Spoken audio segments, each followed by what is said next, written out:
Pour nous rejoindre en studio. Studio à commercial cube.radio. Appelez ou textez. 187 Cube Radio. 1877 827 2346. Émotionnel ou rationnel. En accord ou à l'opposé. Les rencontres de l'heure. En ce 4 juillet, qui est jour de fête aux États-Unis, Philippe Lorange voulait revenir un peu sur le destin de l'Empire américain qui semble de plus en plus incertain. Oui, comme on sait, la semaine dernière, il y a eu tout un débat qui fait encore beaucoup jaser et qui a été l'origine d'un questionnement profond sur la pertinence de la candidature de Joe Biden. Parce qu'il y a des années qu'il y a des soupçons sur l'état de santé mentale qu'il a. Et maintenant, il était évident devant tout le monde que, clairement, Joe Biden n'a pas nécessairement les facultés pour diriger. Et je me rappelle, le porte-parole de la Maison-Blanche a dit qu'il avait simplement un rhume et qu'il était fatigué de ses déplacements. Donc, je suis pas certain que ce soit juste ça quand même. Là. D'habitude, quand on a le rhume, on peut quand même s'exprimer, on peut quand même avoir un raisonnement logique. Et là, en l'occurrence, durant le débat, ces genres de choses-là étaient en déficience clairement. Mais c'est ça, d'une manière globale, le 4 juillet, pour moi, ça nous donne l'occasion de faire une réflexion sur les États-Unis. Parce que pendant longtemps, les États-Unis, c'est un pays qui faisait rêver, que ce soit pour la liberté, c'est le pays qu'on se disait tout est possible. On se rappelle toute la mythologie autour du succès. Le succès, pas nécessairement facile, mais qui montre que si on bûche fort, si on travaille fort, on peut avoir du succès, on peut devenir riche, célèbre, ces genres de choses-là. Mais malheureusement, depuis bon nombre d'années, c'est rendu un pays où il y a une grande pauvreté. Il y a toutes sortes de monde, que ce soit, par exemple, en Californie, il y a eu toute une crise du logement, il y a une grande crise de l'itinérance qui est beaucoup plus grave qu'à Montréal. Il y a des perdants de la mondialisation. Je pense à la Rust Belt, toute la région de Chicago et autour, Illinois, Michigan. Donc, on a vu avec, par exemple, Détroit qui a fait faillite il y a une dizaine d'années. Donc, on voit très bien que les États-Unis, c'est un pays qui malheureusement est beaucoup en déclin, que ce soit économiquement, mais aussi on le voit sur la cohésion sociale. Parce que il y a encore quelques années, quand c'était Barack Obama qui dirigeait, et même avant, c'était un pays beaucoup plus modéré. Les républicains et les démocrates, c'était des gens qui pouvaient se parler entre eux. C'est des gens qui pouvaient... une personne pouvait voter d'un parti une année, puis une autre partie de l'autre. Mais depuis que Donald Trump est arrivé au pouvoir en 2016, et même un peu avant, lors de sa candidature, le pays est de plus en plus déchiré. Puis même, je dirais, entre deux extrêmes, en l'occurrence, à savoir les Trumpistes et les woke. Donc, d'un côté, on a il y en a des gens qui sont complètement fervents de Donald Trump, au point où ils croient à tout prix que celui-ci a volé l'élection de 2020, qu'il a raison sur tout, peu importe ce qui lui arrive, peu importe ce que la justice va dire sur lui, peu importe ce que les médias vont faire comme enquête. Et de l'autre côté, on a par exemple des étudiants qui vont militer dans le wokisme et donc qui rejettent absolument tout des valeurs américaines, qui veulent non seulement rien savoir des Trumpistes, mais toute personne moindrement au centre à droite. Donc, entre ces deux extrêmes, le dialogue devient impossible. Et on se demande comment le pays pourra réconcilier tous ces citoyens ensemble, parce que nécessairement, si on est devant un dialogue de sourds, on a une sorte de spectre d'une sorte de guerre civile, ou du moins une sorte de conflit qui pourrait mener à une forme de sécession. Par exemple, je pense à la Californie qui reste quand même très démocrate, alors que le reste du pays peut être un peu entre les deux. La Floride est quand même très conservatrice. Donc, on se demande comment est-ce qu'on peut réconcilier les deux pôles. Et d'ailleurs, il y a 2 jours, on parlait de la France périphérique. Autrement dit, la France des régions, si on veut. Donc, en France, on constate qu'il y a un grand clivage entre les grandes villes et les régions. Et aux États-Unis, c'est un peu la même chose. C'est une Amérique périphérique. C'est-à-dire que dans les grandes villes, même au Texas, que ce soit Houston, c'est plus démocrate. Alors que plus on sort des grandes villes, et plus ça vote républicain. Donc, ça vote pas mal plus du bord de Donald Trump. Ouais. Et donc, ça devient difficile d'avoir un dialogue entre ces deux côtés de l'Amérique. Ouais, difficile, voire impossible. Tu sais, ce qui est spécial, par contre, c'est il n'y a pas de discussion qu'il peut y avoir, point, quand t'es du côté du Parti républicain en ce moment. Parce que je veux dire, c'est pas les démocrates, c'est pas un parti qui est woke en soi. Les idées de Joe Biden, ce qui a été amené dans les dernières 4 années au pouvoir, c'est pas des politiques woke, là. Tu sais, ça existe, il y a une frange du Parti démocrate qui y est, mais le conflit se fait même pas de ce côté-là. C'est MAGA, Make America Great Again, contre le monde. C'est ça, à chaque fois qu'il revient, des idées, là, des candidats, des gens qui sont là, maintenant du côté du Parti républicain, qui sont complètement, je m'excuse, ils sont complètement cinglés. Marjorie Taylor Greene, là, je veux dire, c'est une représentante, elle est là depuis un bout, elle proclame ouvertement que le pays devrait se splitter en deux, que tous les États bleus devraient être sacrés en dehors des États-Unis. Tu sais, ça, c'est de la haute trahison, théoriquement, avoir un discours comme ça. Mais on la laisse faire, on les laisse aller, on laisse des politiciens mettre toutes sortes de mesures complètement folles aux États-Unis, dans divers États, puis après ça, qui vont être à peine contestés par les tribunaux. Non, moi, c'est un pays que je trouve en perdition. J'ai de la peine pour mes amis, mes collègues américains qui sont modérés, qui sont raisonnables, puis qui sont coincés, là, composés avec un pays comme ça qui est, mais fracturé, puis que je trouve irréparable. Pour moi, l'absurdité des États-Unis se trouve dans l'établissement même de base de certaines de leurs lois. Le fait qu'en ce moment, à la Cour suprême, la majorité des juges sont non seulement conservateurs, mais ce sont aussi des fondamentalistes. Qu'est-ce que ça veut dire? C'est que c'est des gens qui croient que les textes originaux, comme ils ont été écrits à l'origine des États-Unis, il y a plus de 200 ans, c'est la meilleure chose au monde. Il n'y a rien, jamais, qui va être meilleur que ce texte qui a été écrit il y a des siècles, donc non adapté à la réalité d'aujourd'hui.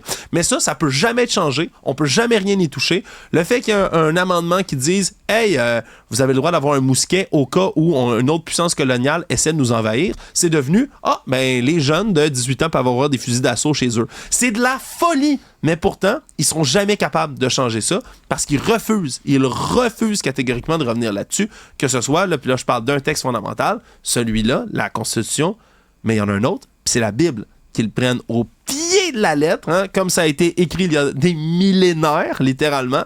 C'était la meilleure chose au monde, ça peut pas être changé, faut l'interpréter directement comme c'est écrit. Cette attitude-là, pour moi, ça mènerait n'importe quel État, organisation à sa perte, puis c'est exactement ce que les États-Unis font. Oui, c'est intéressant ce que tu dis, il y aurait beaucoup de choses à dire. Justement, moi, je pense que le côté religieux des États-Unis, je pense que c'est quand même une bonne chose, parce que ça vient unir quand même les citoyens. Et le fait qu'il y ait comme toujours cette union, cette idée que, bon, on est comme une nation messianique. Après, ça permet d'unir puis d'avoir aussi un projet, d'avoir des rêves, de montrer qu'on a une nation qui a un projet dans le monde, qui a un projet pour elle-même, qui a une vocation, si on veut. Alors que peut-être des États comme le Canada... le Canada, c'est quoi la vocation dans le monde de ce pays-là? On le sait pas trop. Donc, je suis bien content, je te dirais que ce soit pas une religion qui nous donne, notre vocation. Oui. Là. Mais c'est parce que ce que je veux dire, c'est que évidemment que c'est pas parfait le fait que ce soit une religion, c'est-à-dire que ce soit la religion qui soit l'idée d'unir, si on veut, le pays. Mais je pense que ça peut être une bonne chose parce que, comme je te dis, justement, c'est un pays quand même très déchiré et le fait que la croyance en Dieu soit quelque chose qui unisse le pays puis qui permette d'avoir une certaine vocation, l'idée qu'on forme quelque chose qui est plus grand que nous, je pense que ça peut quand même apporter du positif. Ça, c'est une première chose. Deuxième chose, moi, je me souviens très bien, dans la démocratie en Amérique, Alexis de Tocqueville, qui a voyagé aux États-Unis dans les années 1830, il y a un chapitre où il dit le plus important, c'est que la Cour suprême reste une institution qui a une certaine honnêteté, une certaine, comment je pourrais dire ça, qui soit pas corrompue, qui n'ait pas une corruption de la Cour suprême, parce qu'il disait, c'est comme la gardienne de toutes les institutions, parce qu'il a remarqué que, bon, toutes les institutions aux États-Unis sont comme en contrepoids. Il y a la Chambre des congrès, le président, la Cour suprême, puis il disait, la Cour suprême, c'est comme le dernier gardien qui donne le dernier mot. Donc, il disait, s'il fallait que la Cour suprême se corrompe, ce serait le début de la fin pour les États-Unis. Et en l'occurrence, moi aussi, je trouve que ça va trop loin. Les originalistes, ceux qui lisent au pied de la lettre, il y a des juges conservateurs qui ont fait des décisions que je déplore également. Mais en même temps, j'ai envie de dire, il y a beaucoup d'institutions. Il y a beaucoup d'écoles qui ont malheureusement viré woke. Moi, je pense que tu disais le Parti démocrate n'est pas complètement woke, ce qui est vrai. Mais Joe Biden, moi, je le vois un peu comme le Bouteflika américain. Autrement dit, ce que je veux dire, c'est que c'est un dirigeant qui n'a plus toute sa tête, mais en arrière de lui, il y a des gens qui décident. Et ces gens-là, en arrière de lui, malheureusement, il y a beaucoup de militants woke. Et ça fâche énormément beaucoup d'Américains, qui sont partout aux États-Unis. Je pense notamment, tout le mouvement trans, ça suscite énormément de réactions. Pas en raison des trans en soi, mais des transitions chez les mineurs. Je pense aussi également aux performances de drag queen dans des garderies pour raconter des histoires aux enfants. Ça fait énormément réagir. Je pense qu'on n'en parle pas beaucoup ici au Québec, mais aux États-Unis, il y a beaucoup de gens en colère en raison de performances de drag queen auprès des enfants, en raison de transitions chez des mineurs pour le genre. Et ça fait énormément réagir. Et en arrière de Biden, chez les démocrates, on appuie ce genre d'initiatives, pro-trans, pro-drag queen, à fond la caisse, alors qu'il y a vraiment une réticence importante dans la population. C'est comme si on veut pas écouter les revendications de la population. Puis d'ailleurs, justement, il y a d'autres sujets. On parle notamment d'immigration, frontières, armes à feu. Encore une fois, sur ces sujets-là, le peuple est plutôt du côté de, raffermer les frontières, baisser l'immigration, puis quand même protéger les armes à feu, ça déchire quand même pas mal la population. Ouais, c'est insoluble, malheureusement, ce problème-là. Ouais. Là, c'est plate, là. Moi, je fais partie de ceux qui ont abandonné l'idée qu'un jour les États-Unis vont pouvoir régler ça. Je veux dire, à la seconde où un peuple aussi, qui compte autant de gens intelligents, d'entrepreneurs, de penseurs, est pas capable de se rendre compte, on est le pays qui a le plus de morts par arme à feu, mais comme à puissance 100. Là. On n'est même pas proche du deuxième dans le monde. Qu'est-ce qui est différent qui pourrait expliquer ça? Le fait qu'il y ait 2 fois plus d'armes à feu que de citoyens dans notre pays de 350 millions d'habitants? Est-ce que ça pourrait être ça? Non, c'est sûrement pas ça. C'est sûrement la criminalité. Puis ils partent dans une autre direction. Le fait qu'il y ait personne qui fasse 1 + 1 = 2, qu'il y a personne là, qui soit capable d'établir ça puis de faire « Ouais, c'est vrai qu'on devrait peut-être faire quelque chose » quand le Surgeon in Chief, là, le chef de la médecine aux États-Unis dit on a une crise de santé publique qui s'appelle les armes à feu. C'est un problème de santé. S'il vous plaît, faites quelque chose. Puis tout le monde fait non, droit fondamental. La Cour suprême fait les crosses à percussion qui permettent de transformer un fusil semi-automatique en fusil automatique.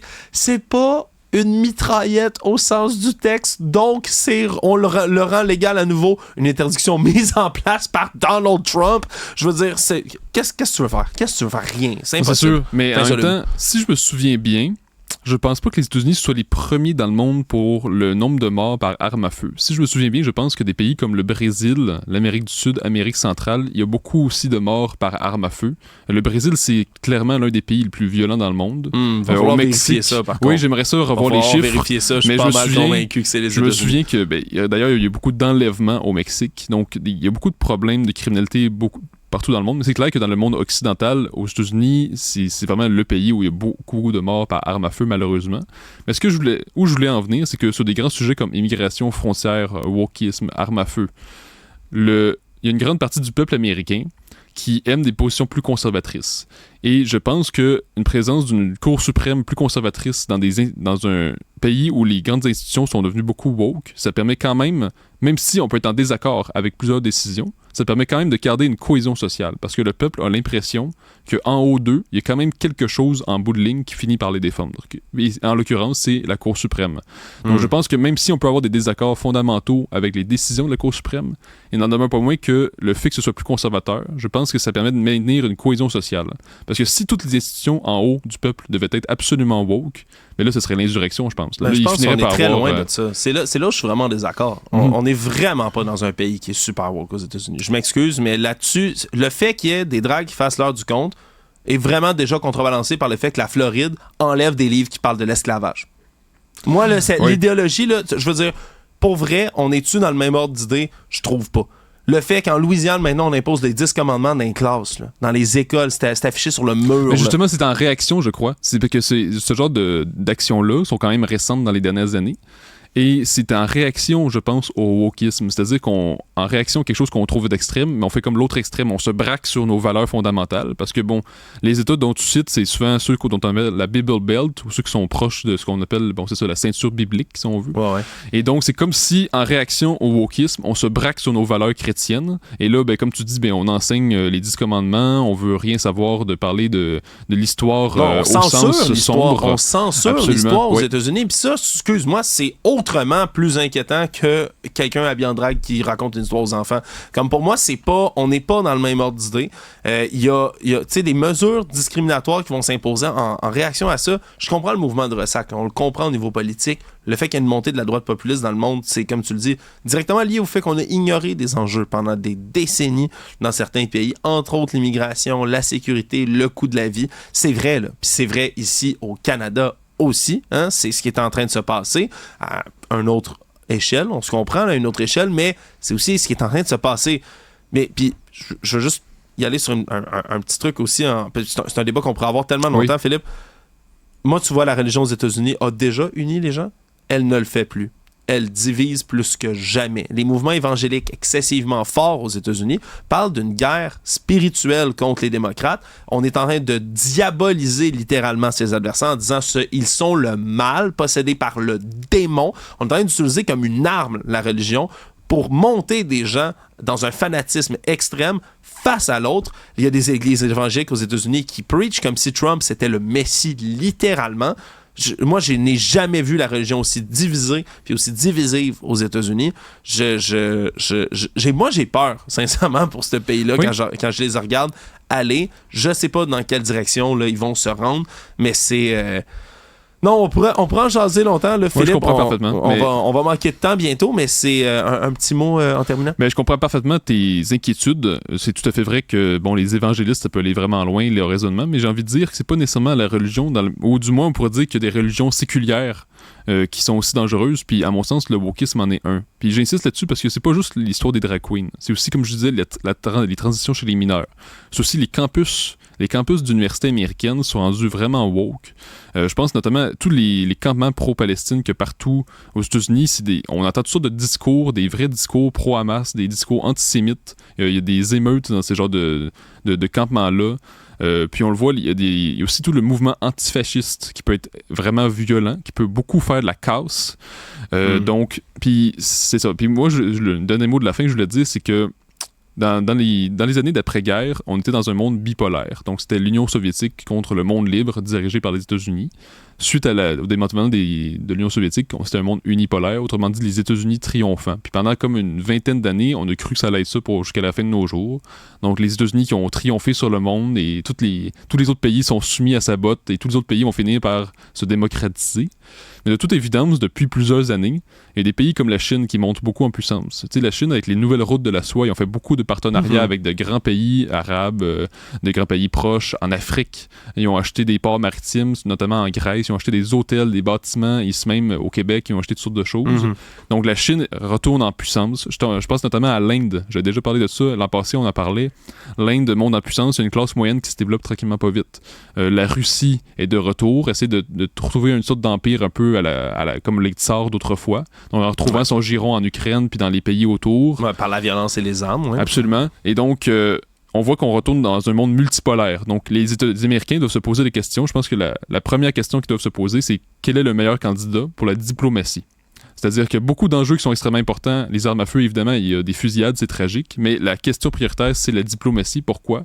Parce que très clairement, il y a toujours un risque maintenant de prochaine guerre mondiale, ou du moins d'un embrasement quelconque. Et en mon sens, il faut vraiment que les États-Unis soient bien dirigés pour faire face aux grandes crises qui s'en viennent. Ouais, puis surtout qu'on a besoin, c'est plate là, d'utiliser à nouveau ces termes-là, mais on a besoin d'un leader du monde libre en ce moment, parce que tu viens de parler de deux pays qui montent en puissance, Chine, Russie, c'est deux dictatures. Ce sont deux dictatures. Je veux le rappeler pour tout le monde qui regarde ces pays-là avec envie et qui fait « Wow, c'est donc bien le fun. Allez-y, habitez là. N'ayez aucun droit.